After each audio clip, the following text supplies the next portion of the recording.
It was supposed to be another quiet Sunday at the Reiner estate, a luxurious Brentwood home that gleamed under the late afternoon sun. Rob Reiner, the famed filmmaker known for classics like This Is Spinal Tap and When Harry Met Sally, and his wife Michelle had spent decades building a life that many would envy. A life filled with privilege, acclaim, and Hollywood recognition.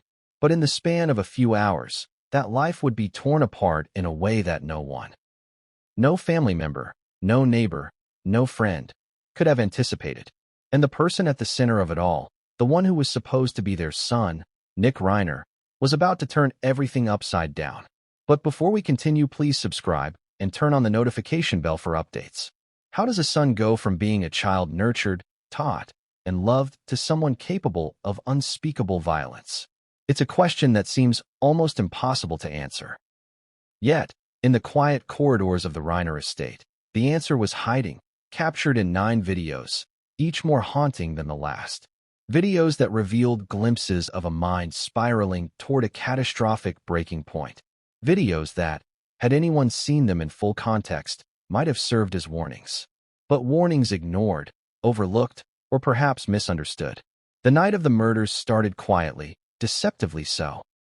From the outside, the Reiner estate appeared serene, as if nothing out of the ordinary could ever happen there. But inside, a tension had been building for months, even years.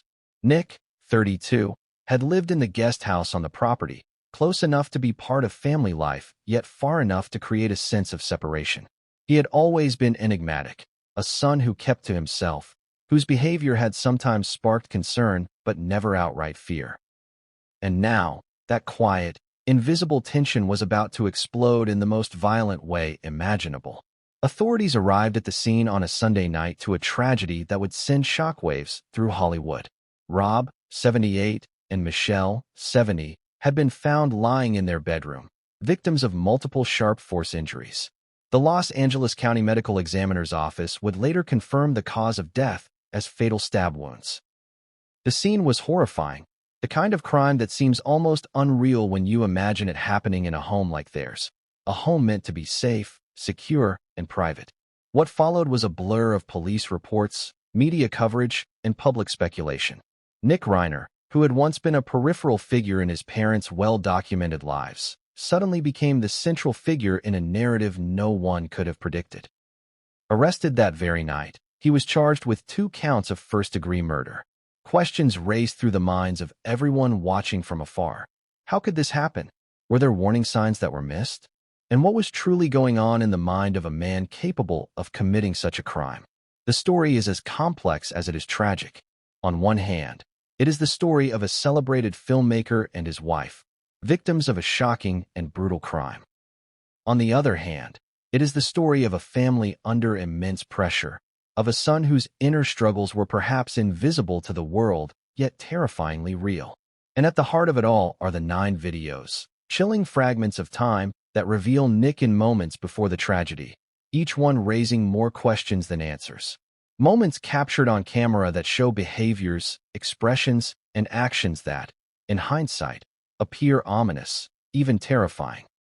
These videos are haunting not just because of what they depict, but because of the contrast between appearance and reality. In some, Nick appears ordinary, even calm, performing mundane actions that could be mistaken for the behavior of any young man.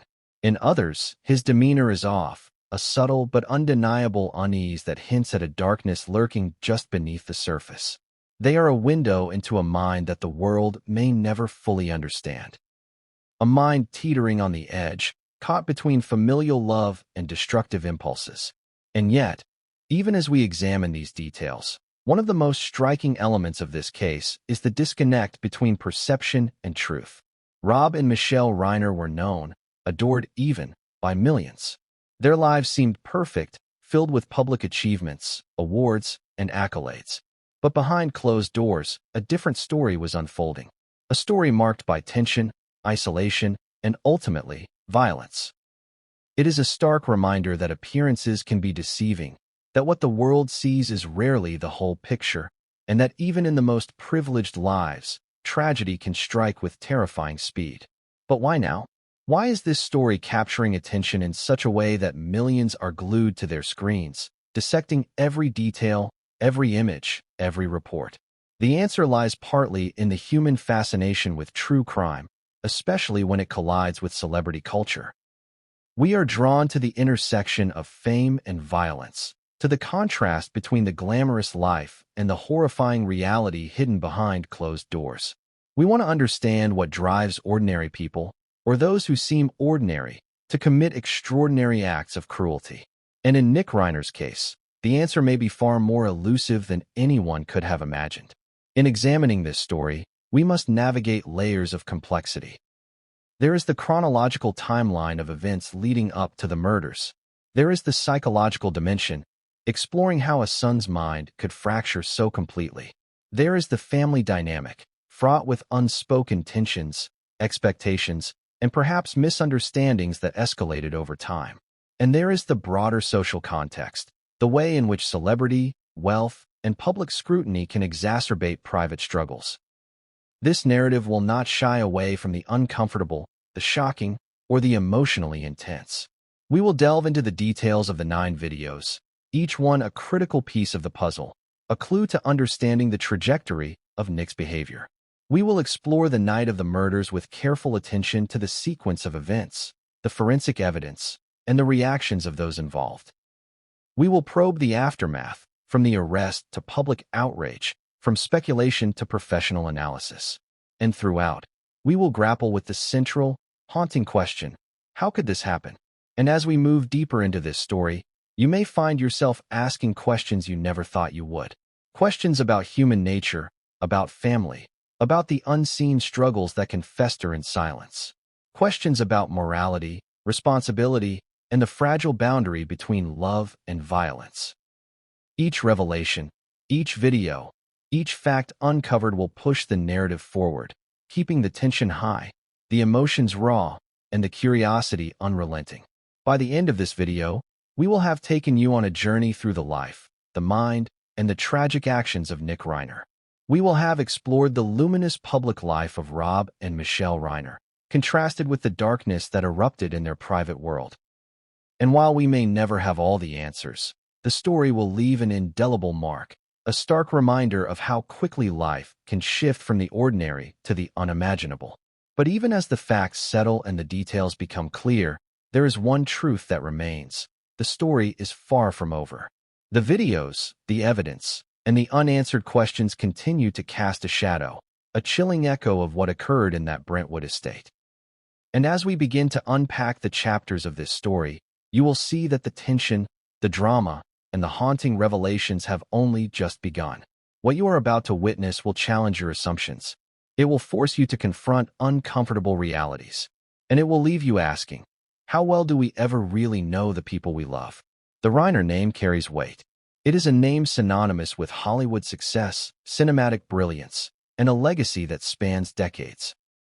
Rob Reiner, the son of the legendary comedian and director Carl Reiner, carved his own path in entertainment with a career that few could rival. From his breakout role as Michael Stivic on All in the Family to directing box office hits like A Few Good Men and The Princess Bride, Rob was not just a filmmaker. He was a cultural force. To the public, he was admired, respected, even beloved. But behind the accolades, behind the carefully curated public persona, lay a family life that would one day become the epicenter of an unimaginable tragedy.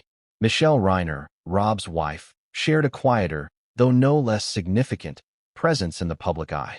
She was supportive, elegant, and devoted to her family. Friends described her as warm and nurturing, the kind of mother who instilled a sense of stability and love. Together, Rob and Michelle seemed to embody the ideal of a Hollywood power couple, successful, respected, and secure. Their Brentwood estate, a $13.5 million sanctuary nestled among the hills, was a symbol of the life they had built. It was a home that promised comfort, safety, and privacy. And yet, even the most luxurious homes cannot shield families from the forces that lie beneath the surface. At the center of this family was Nick Reiner, their only son. Growing up in the shadow of fame is not easy, and Nick's life was shaped by the duality of privilege and pressure.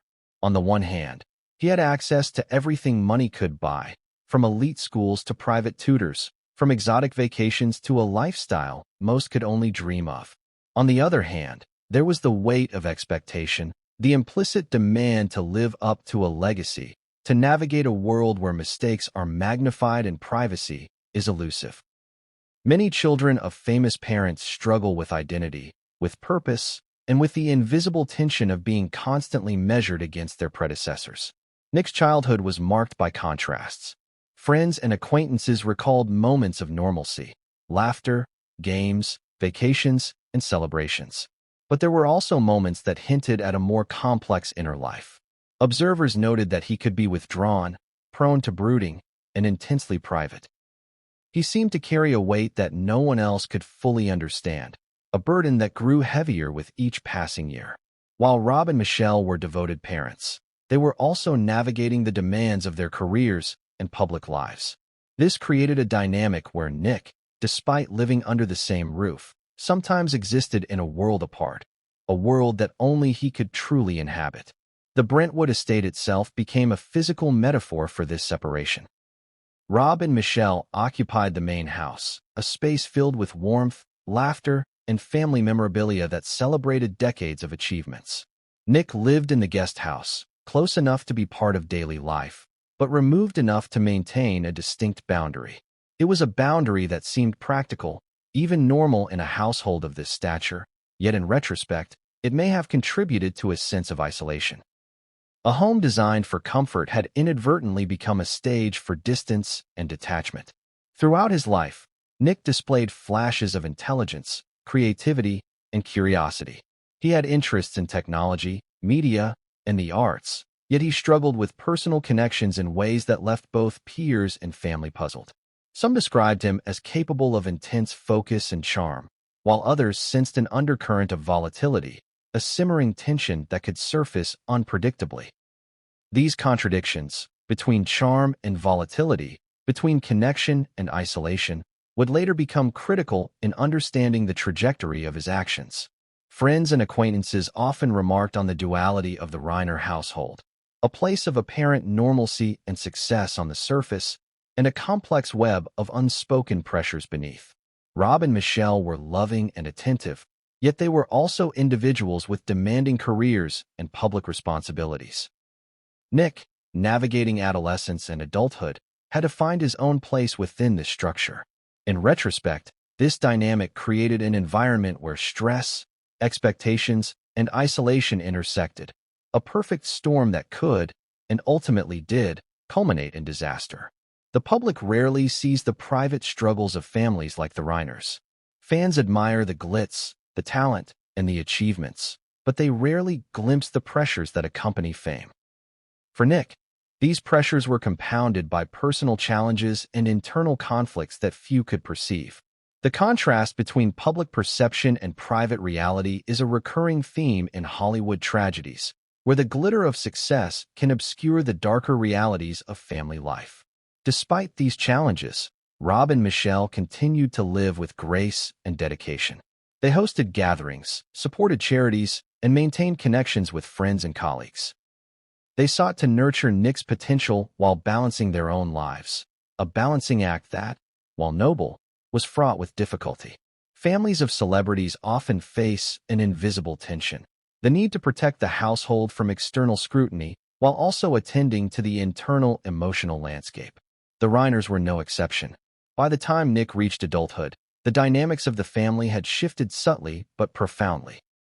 The guest house, once a sanctuary for youthful exploration, became a space marked by independence and, increasingly, detachment.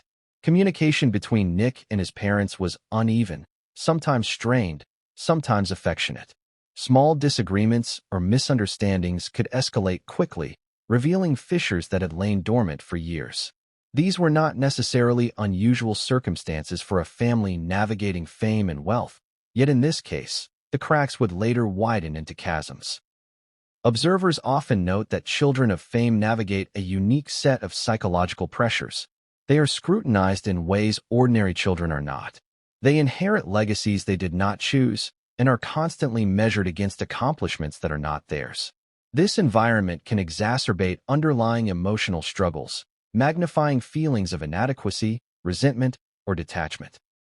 In Nick's case, the interplay of familial expectations, personal struggles, and environmental isolation set the stage for a convergence of factors that, while invisible to most, were quietly shaping the path toward tragedy.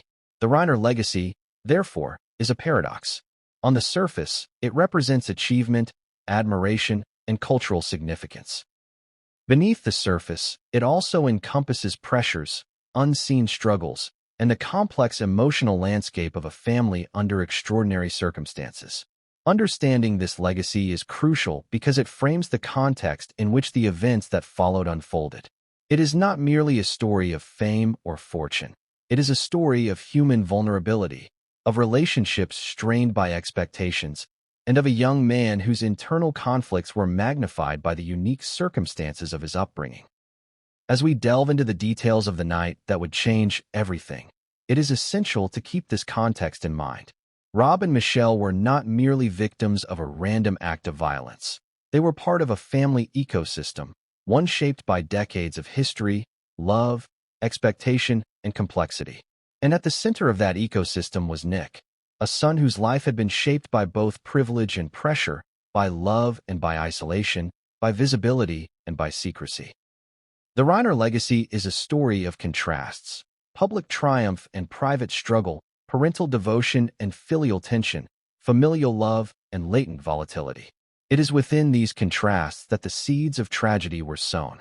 And as we begin to trace the events leading up to the fateful night, it becomes increasingly clear that what appears ordinary on the surface often conceals profound complexity beneath. The question, then, is not simply what happened that night, but why. What forces, emotional, psychological, environmental, converge to bring a family to the brink of devastation?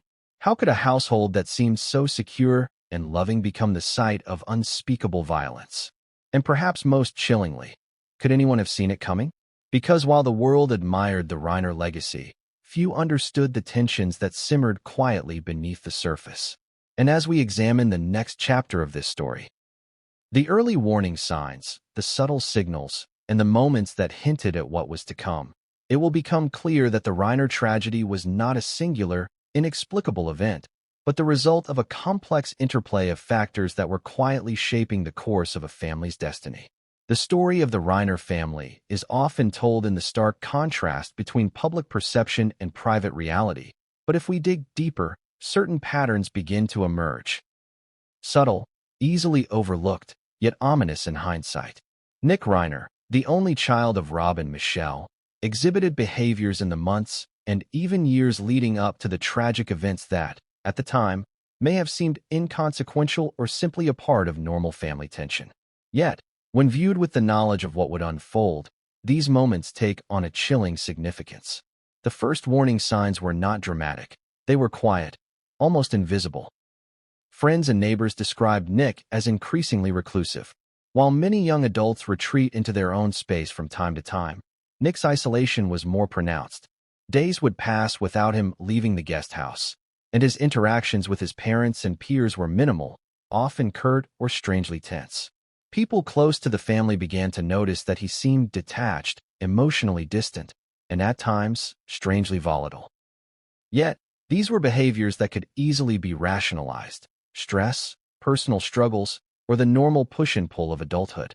Few could have guessed how these small fissures would eventually crack wide open. Social media, too, offered glimpses into Nick's state of mind, though these clues were subtle and easy to misinterpret. Friends noted that he would post cryptic messages or images that seemed dark, brooding, or out of place with his usual persona. He rarely engaged in conversation, preferring instead to scroll silently, observe, and, occasionally, issue statements that suggested irritation or resentment. To outsiders, these could appear as harmless expressions of teenage angst, or, in Nick's case, adult frustration. But behind the screens, there was an undercurrent of something far more unsettling.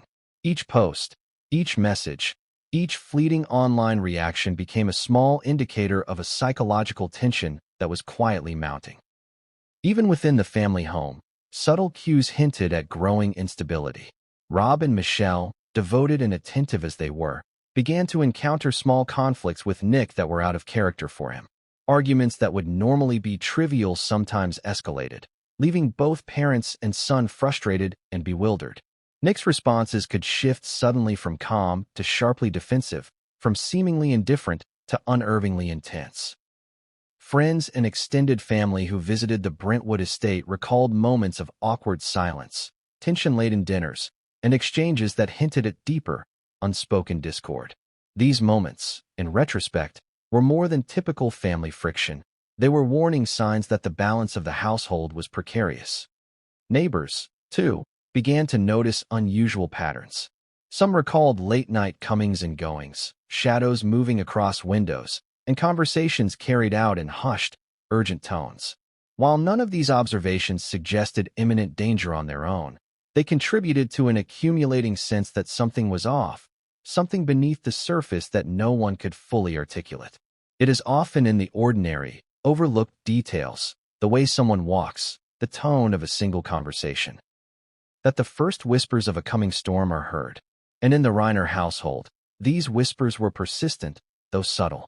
Family friends recounted stories of Nick exhibiting moments of inexplicable anger or frustration.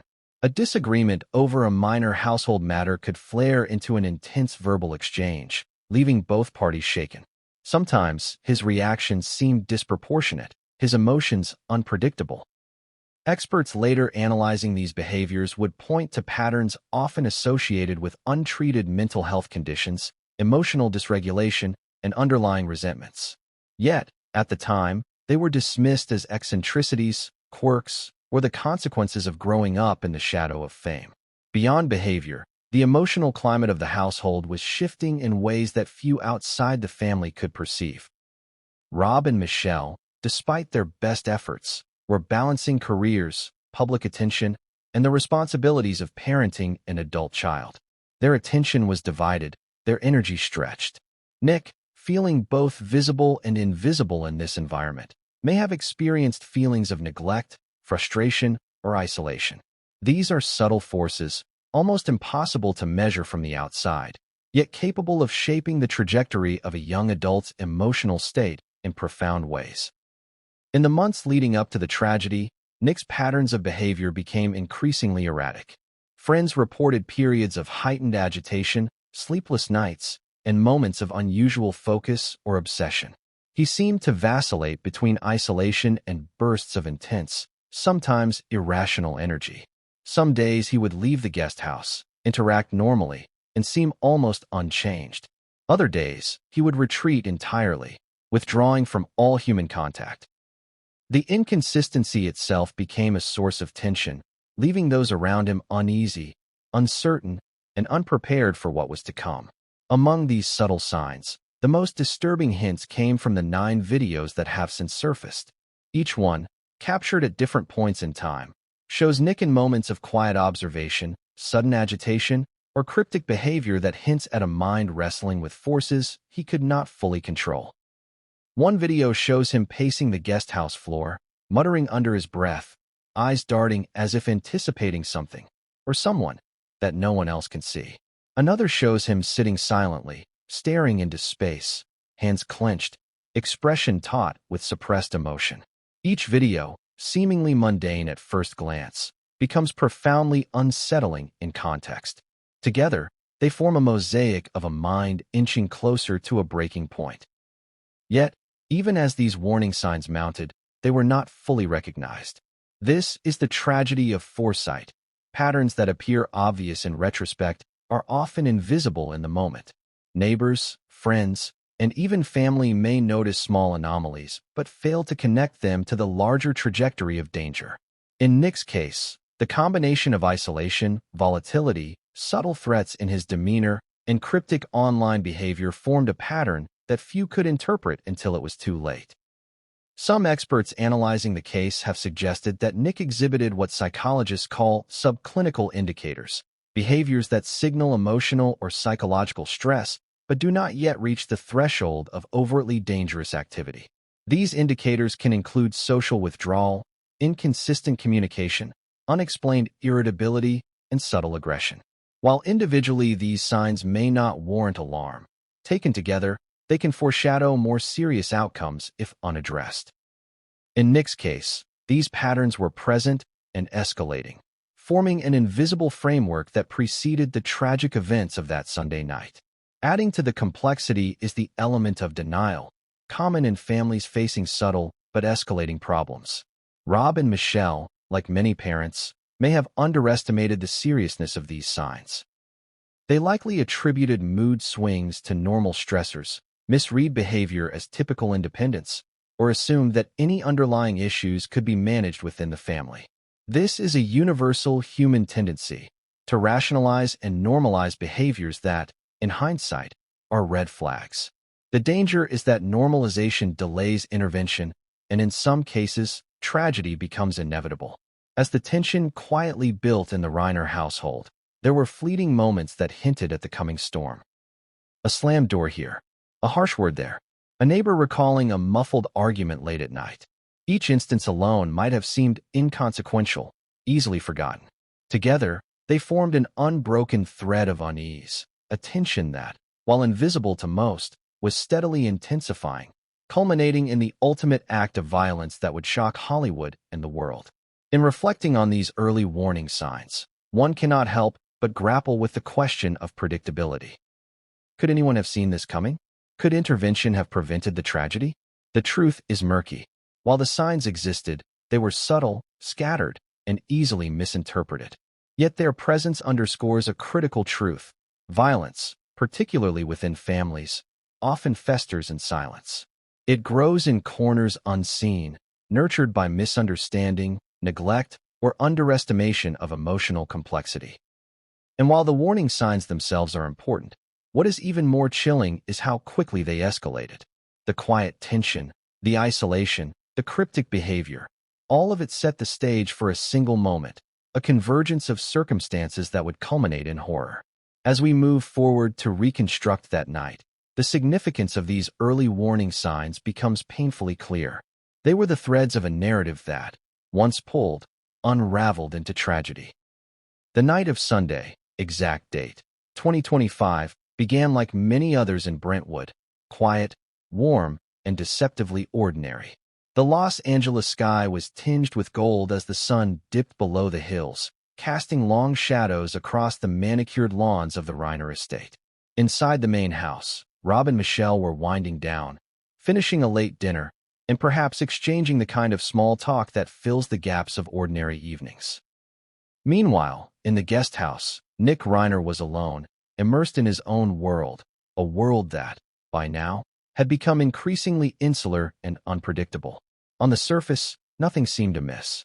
The estate, sprawling and well-secured, radiated the appearance of safety. To a casual observer, it was simply another affluent Los Angeles home on a quiet Sunday evening. Yet, beneath this veneer, tension was simmering. Friends and neighbors who would later recount the night described the eerie calm that blanketed the neighborhood, an unusual stillness that often precedes disaster. It was as if the world itself sensed the approaching rupture, though no one could articulate why. Nick's movements that evening were initially unremarkable. He ate dinner in the guest house, checked his phone, and perhaps watched a show or listened to music.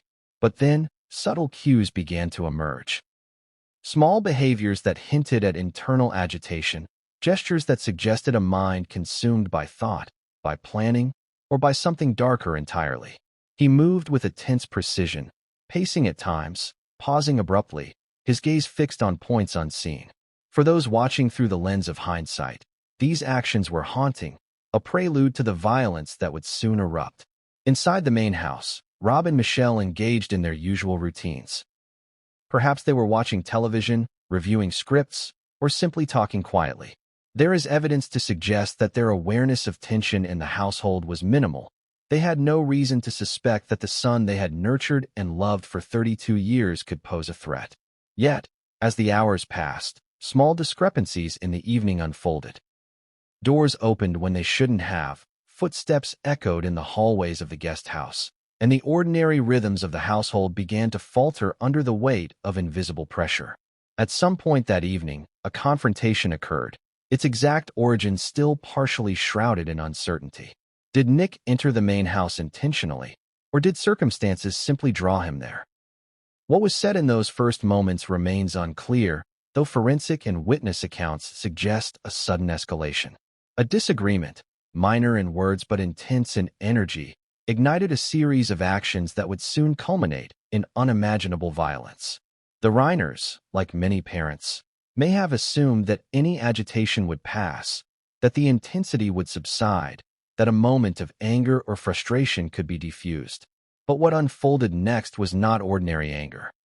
It was a rapid, uncontrolled eruption that transformed a household of love and familiarity into a crime scene that would shock the nation.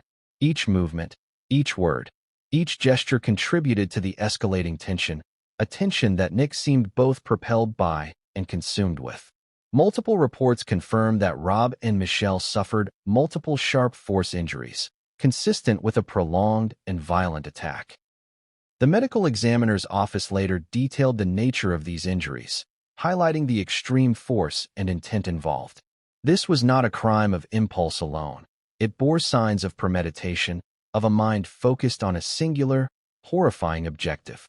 Yet the exact triggers, the internal calculations, and the emotional state that drove this behavior remain a chilling mystery. As the attack unfolded, the dynamics of the household shifted in an instant. The guest house, once a separate and safe space for Nick, became the origin point of disruption. The main house, a symbol of safety and parental authority, was breached not by an intruder, but by a son, someone whose presence should have signified security, not danger. This inversion of expectation, where love becomes threat, where familiarity transforms into horror, is central to understanding the psychological and emotional impact of the crime. Eyewitness accounts, gathered from neighbors and family friends, provide fragments of the terrifying sequence.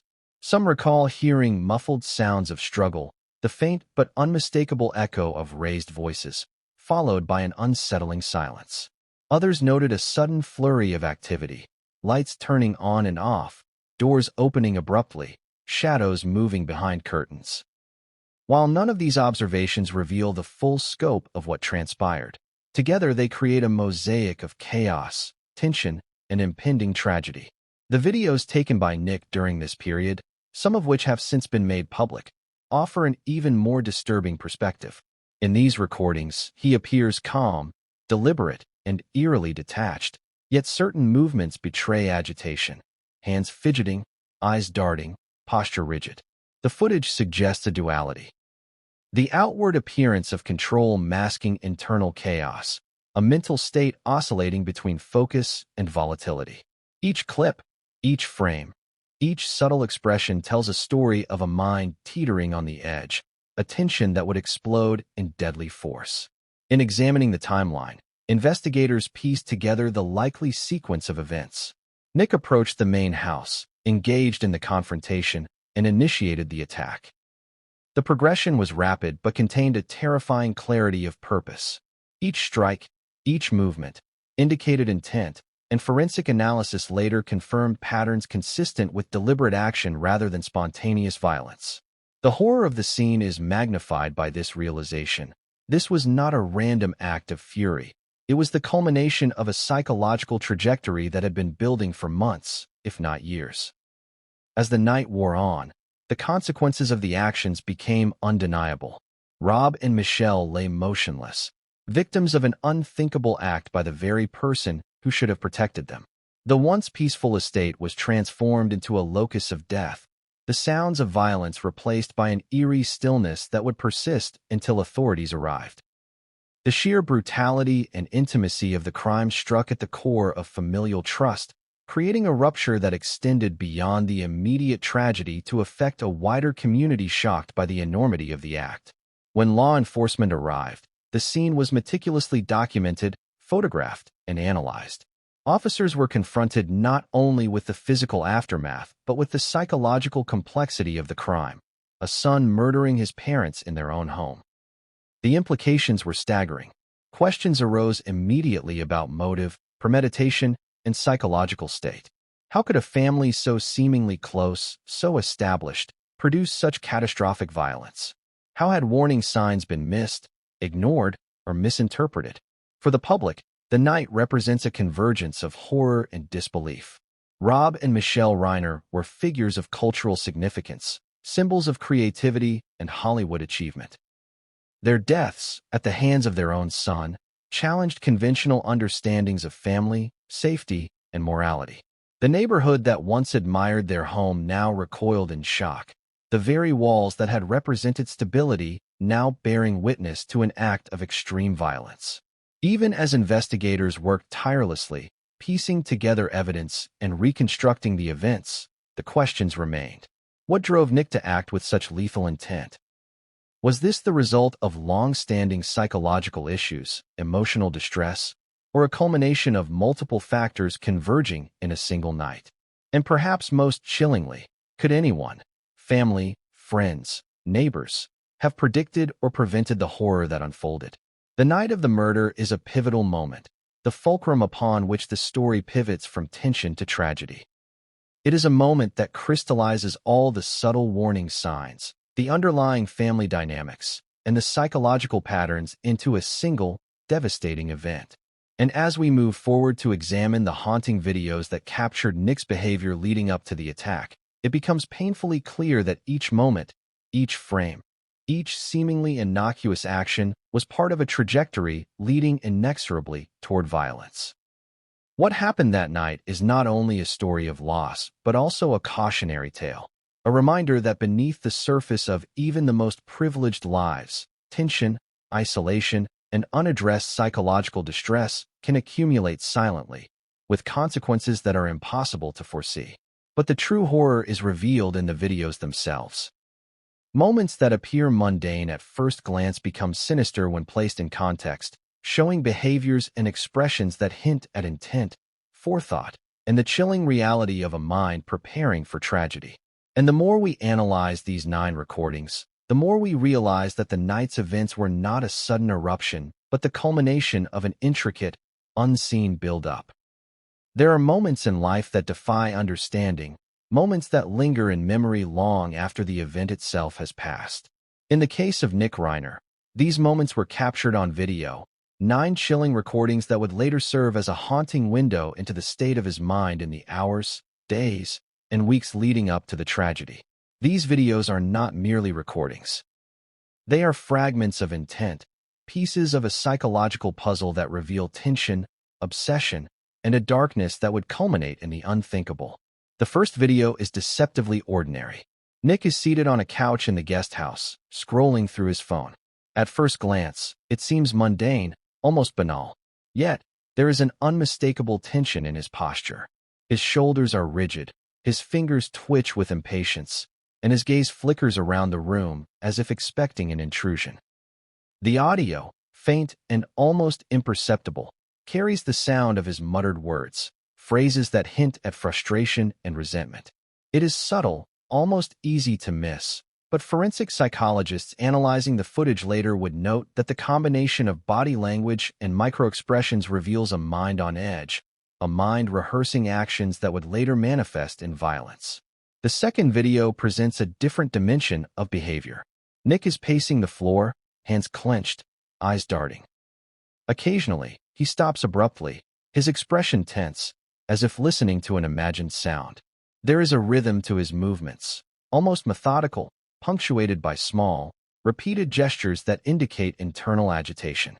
Psychologists would later describe this as a form of preparatory pacing, a sign that someone is mentally rehearsing or obsessively fixating on a task. For viewers now watching in hindsight, it becomes terrifying. These small, seemingly innocuous behaviors were not random. They were the echoes of intent forming in real time. In the third video, Nick interacts with objects in the guest house in a way that feels unnervingly deliberate.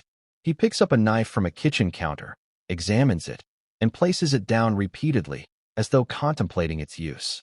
There is no overt violence in the footage, but the combination of focus and repetition creates a sense of foreboding. Experts analyzing the video noted that this behavior suggests a cognitive pattern often associated with planning or rehearsing for an anticipated action. The camera, whether intentionally or inadvertently left running, captured the first real glimpses of what would later unfold. The fourth video shifts to emotional expression.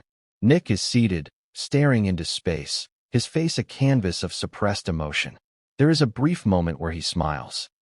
A sharp, almost hollow expression that contrasts with the tension visible in his hands and shoulders. This duality, calm and volatile coexisting, is characteristic of individuals struggling with intense internal conflict. Viewers of the video cannot help but feel the unease. The apparent composure masks a deeper, more dangerous agitation. The juxtaposition of calm and volatility foreshadows the rapid escalation that would occur during the night of the murders. Video 5 captures Nick in what appears to be a moment of preparation.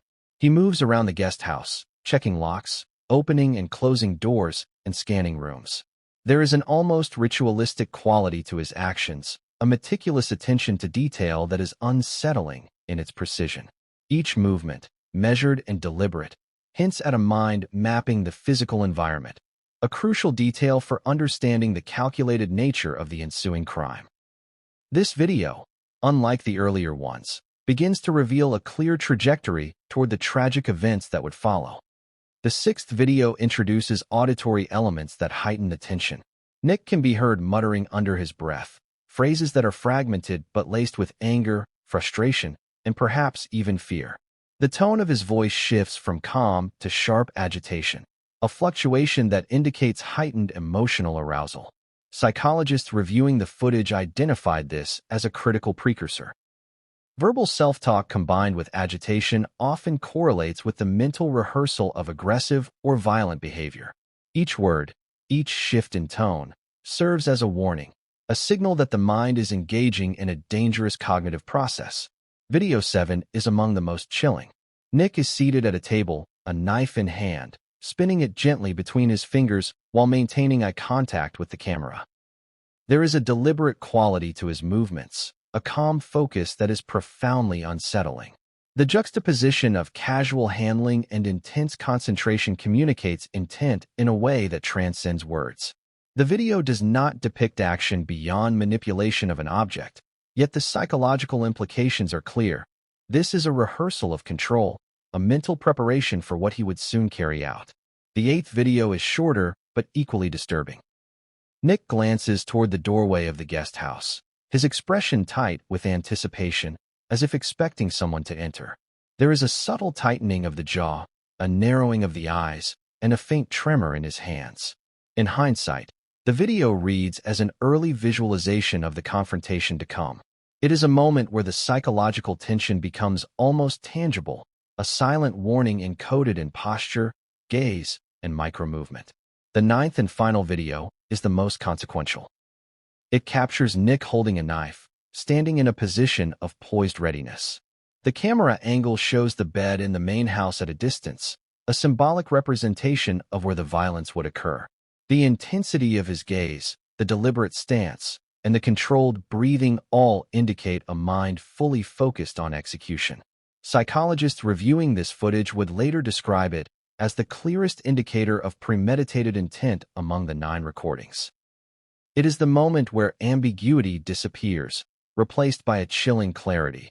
The act was imminent, and the mental preparation had reached its peak. Taken together, these 9 videos create a narrative arc that mirrors the trajectory of the night itself. They progress from subtle agitation to deliberate rehearsal, from emotional tension to focused intent. Each video serves as a puzzle piece, revealing patterns of thought, behavior, and emotion that culminated in the fatal events of that Sunday evening. They are a haunting record of a mind in transition, moving from internal conflict to externalized violence. For the public, these videos are shocking not only for what they depict, but also for what they imply.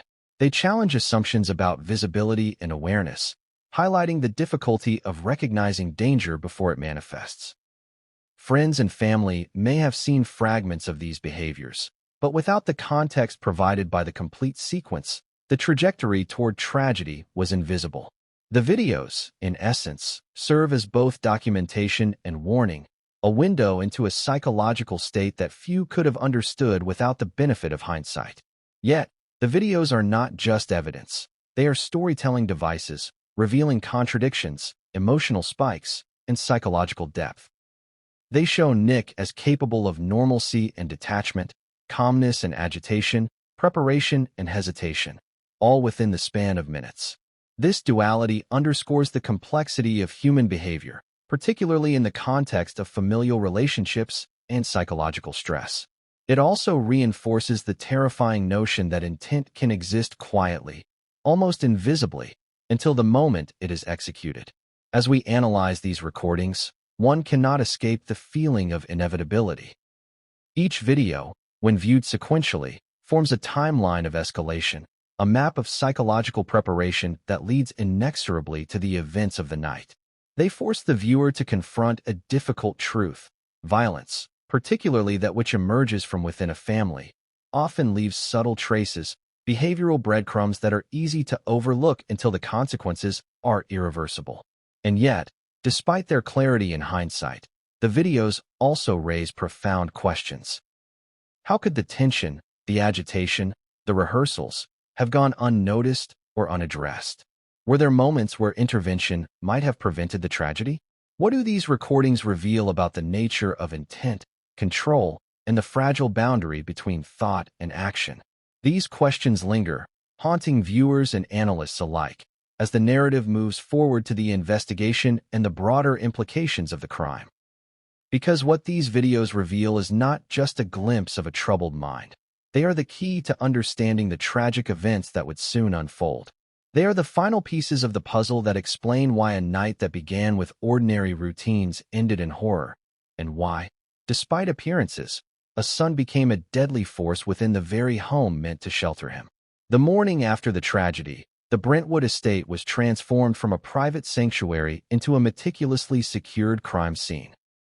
Law enforcement arrived quickly, responding to the 911 calls that had reported the deaths of Rob and Michelle Reiner. For the officers, the initial impression was chilling. Two victims, fatally stabbed, lying in what had once been a familiar, peaceful home. The reality of a son being the prime suspect only deepened the sense of shock and complexity.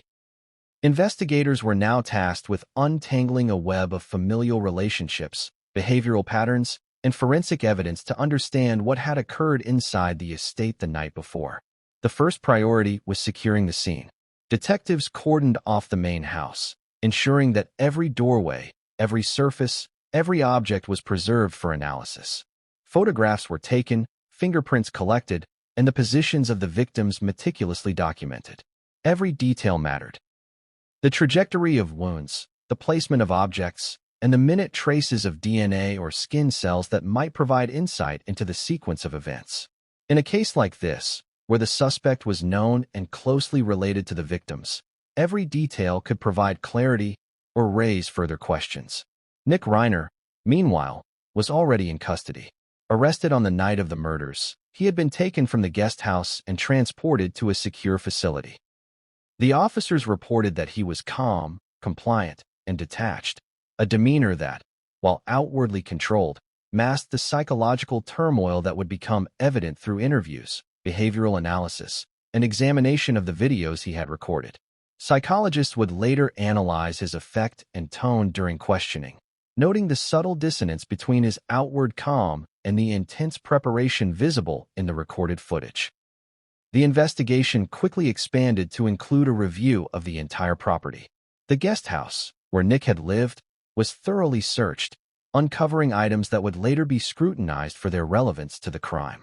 Investigators noted signs of preparation, locks checked and secured, knives handled or moved, and other indicators suggesting forethought. The meticulous documentation of these actions provided critical insight into the timeline of the evening and the state of mind of the perpetrator. Each item, each observation, contributed to a clearer understanding of how the tragedy had unfolded. Law enforcement also began interviewing neighbors, friends, and acquaintances. Their accounts painted a picture of a quiet, often reclusive individual, yet one whose behavior had occasionally been unpredictable. Late-night movements, tense interactions, and periods of isolation were all noted as patterns. While these behaviors had not previously raised alarm, they now formed a mosaic of pre-existing tension that contextualized the night's events. Investigators were not just gathering evidence of the crime. They were reconstructing the psychological and environmental landscape that had preceded it. Forensic analysis of the victim's injuries became a critical component of the investigation. Multiple sharp force injuries were documented, with patterns that suggested both rage and control.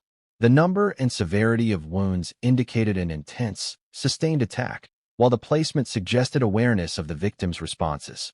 Experts noted the contrast between the violence and the precision, a combination of emotional volatility and deliberate action. Each wound, each cut, was a clue to understanding the sequence of events and the mindset of the perpetrator. The investigation also included a review of digital evidence. The 9 haunting videos, previously discussed, were seized and analyzed frame by frame. Investigators sought to match behaviors, locations, and objects in the videos with the crime scene. The alignment was striking. Gestures, movements, and positions in the recordings corresponded closely to the events as reconstructed from physical evidence. This digital trail provided not just confirmation of premeditation, but a chilling narrative of a mind rehearsing and preparing for an act of lethal violence. Interviews with family, friends, and extended relatives added another layer to the investigation. While many were in shock, some recalled incidents and behaviors that, in hindsight, appeared prescient. Minor disputes, sudden withdrawal, and subtle threats or agitation were now reevaluated as potential indicators of escalating tension. Law enforcement documented each account meticulously, recognizing that even seemingly trivial details could illuminate the trajectory leading to the murders. A critical aspect of the investigation was understanding motive. While the videos and physical evidence provided insight into intent and planning, the question of why Nick acted remained more complex. Investigators considered multiple factors: psychological health, family dynamics, financial pressures, and potential interpersonal conflicts. Experts in criminal behavior were consulted to analyze patterns, evaluate risk factors, and interpret behavioral anomalies. The goal was not just to document the crime, but to understand the convergence of circumstances, choices, and internal states that culminated in this tragedy. Media attention intensified as details of the investigation became public. The shocking revelation that a son had allegedly murdered his parents captured global attention, amplifying the scrutiny of every aspect of the case. Journalists speculated on motive, analyzed past behaviors, and examined the 9 videos for insight. While public interest grew, law enforcement maintained a careful focus on methodical investigation, aware that any misstep could compromise the case. The balance between media pressure and investigative rigor became an additional challenge for the detectives and forensic teams. The psychological dimension of the investigation was equally significant. Profilers were brought in to evaluate Nick's behavior, drawing from the videos, witness accounts, and interactions with law enforcement. They noted patterns consistent with escalating frustration, obsession, and detachment. Behaviors that aligned with what is often observed in premeditated familial homicide. Yet they also highlighted the contradictions: moments of apparent calm and normalcy juxtaposed with intense agitation, creating a portrait of unpredictability that complicated efforts to fully understand motive and intent. By the end of the initial investigative phase, a preliminary timeline had emerged. Investigators reconstructed the progression from subtle warning signs to the fatal events, integrating physical evidence, digital records, and eyewitness accounts. The narrative was clear: a series of behaviors, unnoticed or misinterpreted by those around him, escalated to a night of lethal violence. The convergence of psychological factors, environmental context, and preparatory actions created a scenario that, once complete, would shock both law enforcement and the public. Yet, even as the investigation progressed, many questions remained unanswered. What triggered the exact moment of violence? Were there opportunities for intervention that were missed? How do subtle behavioral indicators translate into actionable insights for prevention? These questions would continue to haunt investigators, family members, and analysts, highlighting the complexity and tragedy of the case. The investigation also uncovered logistical details: the timeline of Nick's movements, his interactions with his parents, and the sequence in which he moved through the estate. Each step revealed both premeditation and opportunity. The alignment between physical evidence and the videos reinforced the conclusion that the act was deliberate, planned, and executed with focused intent. Yet the emotional and psychological underpinnings remained less tangible, a reminder that understanding human behavior, particularly in cases of extreme violence, requires a nuanced and multidimensional approach. As the investigation continued, law enforcement began preparing charges. First-degree murder was the obvious classification, given the evidence of premeditation, deliberate action, and lethal intent. However, the complexity of the case, coupled with the familial relationships involved, meant that the legal strategy had to be carefully considered. Every piece of evidence, every witness account, and every video recording would become crucial in establishing not only guilt, but also the psychological and circumstantial context of the crime. The investigation marked a turning point in the story, transitioning it from the realm of tragedy into the domain of forensic and psychological scrutiny. What had begun as a horrifying night now required meticulous reconstruction, interpretation, and legal framing. For the world, the narrative of celebrity, family, and murder was only beginning to take shape. But within the investigative teams, the focus was on clarity, accuracy, and understanding the full scope of a crime that had shattered lives and captivated global attention. And as investigators would soon realize, the deeper they delved into the evidence, the more chilling the revelations became. Patterns that seemed subtle at first grew increasingly significant, highlighting not only the planning and intent behind the crime, but also the emotional and psychological trajectory that had led to it. Each discovery added another layer of understanding and another layer of horror, leaving one inevitable question looming. How could a life that appeared ordinary on the surface hide such a storm within? Understanding Nick Reiner requires more than a surface examination of actions or motives. It demands a deep dive into the psyche of a man whose behaviors oscillated between normalcy and volatility, whose inner world remained largely hidden from those around him, and whose eventual actions defied conventional comprehension. Psychologists and criminal behavior experts who analyzed Nick's life, habits, and the haunting videos identified patterns that shed light on his mental state in the critical months leading up to the tragedy. From an early age, Nick exhibited traits that could be described as highly introspective and intensely private. While not inherently alarming, these characteristics became significant when combined with environmental pressures and familial expectations. Friends and relatives recalled a child who was intelligent, curious, and capable of charm, yet prone to withdrawal and sudden mood shifts. These early patterns of emotional regulation, or, more accurately, dysregulation, would later manifest in behaviors that suggested both internal conflict and the potential for aggression. One key element of Nick's psychological profile is the duality of his outward persona versus his internal experience. To friends and acquaintances, he often appeared calm, composed, and capable of engaging in normal social interaction. Yet those closest to him noted a persistent undercurrent of tension, abrupt changes in mood, periods of intense focus bordering on obsession, and a tendency toward isolation. Psychologists refer to this as affective dissonance, a state in which external expression does not align with internal emotional intensity. In Nick's case, this dissonance created a facade of normalcy, masking the turbulence brewing beneath the surface.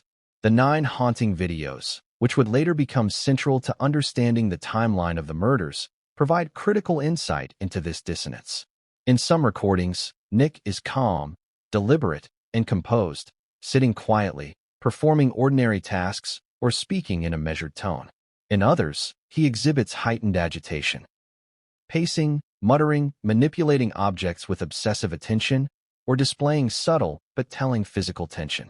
The juxtaposition of these behaviors suggests a mind oscillating between restraint and impulse, a volatile equilibrium that eventually tipped toward violence.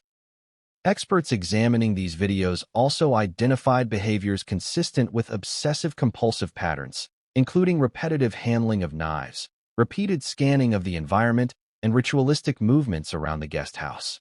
While these actions alone are not inherently predictive of violence, in context they indicate intense preoccupation and cognitive fixation on certain objects and scenarios. This type of mental rehearsal is particularly significant when paired with escalating emotional arousal, as it suggests a cognitive pathway leading toward action rather than reflection. Another critical aspect of Nick's psychological profile is his apparent detachment from empathy in moments of heightened agitation. While he maintained normal social interactions in many settings, the videos and investigative interviews suggest a compartmentalization of emotional response. He could observe, plan, and execute actions with a calm precision, even as the consequences for others were catastrophic. This detachment aligns with profiles of individuals who commit premeditated familial homicide, where planning and execution are insulated from emotional regulation that would normally inhibit violent behavior. Mental health professionals also noted patterns consistent with unaddressed or undiagnosed mood disorders. Extended periods of isolation, fluctuating energy levels, and abrupt shifts in demeanor are characteristic markers of conditions that, when untreated, can exacerbate risk factors for violent behavior. In Nick's case, the combination of genetic predisposition, environmental stressors, and potential underlying psychopathology created a psychological landscape highly susceptible to escalation. Family dynamics played a significant role as well. Psychologists emphasize the impact of living in the shadow of highly visible, high-achieving parents.